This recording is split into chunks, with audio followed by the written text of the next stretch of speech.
একবারে কাঁচা ঘায়ে নুনের ছিটা দেওয়াটা আমি মনে করি এটা সুন্দর দেখায় না। সংস্কৃতি পরিবর্তনের জন্য যে পরিমাণ অনুতপ্ত হওয়া দরকার, আওয়ামী লীগ এবং তাদের যারা দোসর ছিল তাদের সেই অবস্থা কিন্তু নাই। ডক্টর মোহাম্মদ আব্দুল মান্নান সেই উদারতা কি জামায়াত ইসলামী দেখাবে বলে কি মনে হয় আপনার?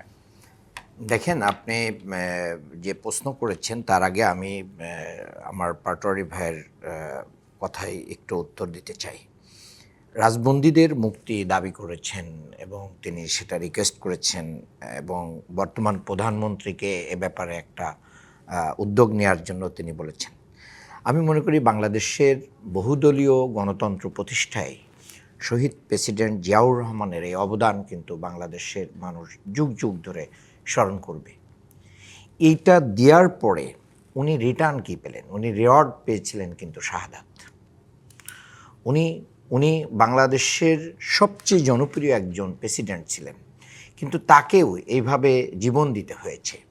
আজকে যিনি প্রধানমন্ত্রী আছেন তাকে 17 বছরের বেশি বাংলাদেশ থেকে নির্বাসনে থেকে তার মায়ের অসুস্থতার সময়ও তিনি আসতে পারেন নাই।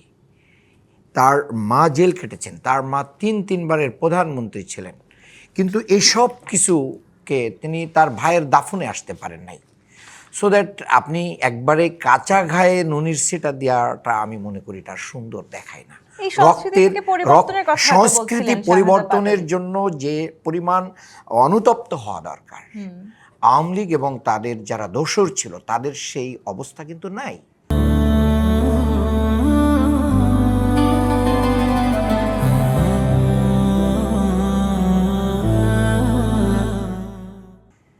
এই তো আপনি দেখেন, একটা মৃত্যুর একজন এমপির কফিন এসেছে বাংলাদেশের কফিনটা রিসিভ করেছে।